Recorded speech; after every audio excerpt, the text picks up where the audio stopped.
Shalom teman-teman, gue mau cerita dan gue pengen banget bagiin cerita ini sama lo semua. Karena gue bener-bener lagi ngerasa kagum banget sama cara Tuhan tuh bekerja dalam hidup gue. Gue yakin mungkin buat beberapa orang atau mungkin bagi kebanyakan orang ini adalah cerita yang biasa. Ini adalah karya Tuhan yang biasa aja gitu dan terjadi ke banyak orang. Tapi bagi gue, Tuhan itu luar biasa banget. Gue dalam kondisi yang tidak baik-baik aja. Dalam kondisi spiritual gue juga yang lagi angot-angotan.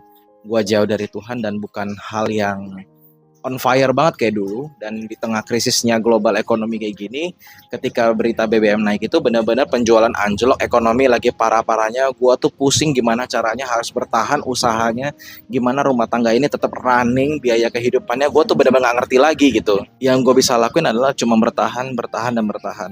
Gue kekhawatiran, ketakutan dan sebagainya membuat gue tuh juga ya udah nggak doa tapi stres aja gitu, kayak udah merenung aja dari hari ke hari. Sampai suatu titik di mana waktu itu hari Kamis, gue kan libur waktu itu, dan gue berdoa, gue bilang, Tuhan Yesus, besok ini sudah mau dekat hari gajian karyawan gue juga mau bayar tagihan barang-barang modal, gue nggak punya duit gitu. Tolong Tuhan bantu ya. Gue berdoa, gue nangis, gue diem di hadapan Tuhan, gue benar-benar memohon banget di hadapan Tuhan. Dan setelah selesai doa, gue cuma bilang, ya udah, terima kasih Tuhan buat berkat hari esok gitu aja. Dan apa yang terjadi teman-teman? Wah, luar biasa, hari esok itu rame banget. Prank bos, kagak sama sekali, sepi banget, penjualan tuh bener-bener kacau, drop banget.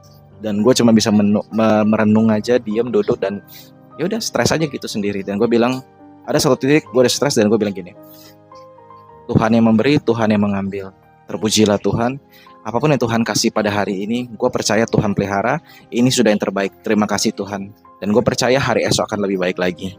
Tapi ternyata teman-teman, di hari Jumatnya, berarti di hari Sabtunya, dan sampai di hari Minggunya, Tuhan benar-benar kasih berkat yang luar biasa banget. Tuhan kirimkan orang-orang.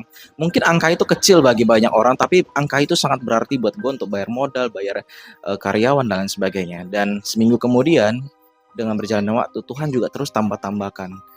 Dan gue bilang sama istri, gue bersyukur banget karena pas di hari Sabtunya istri mau lahiran, jadi gue cuma punya 7 hari kerja sejak gue berdoa pada hari itu.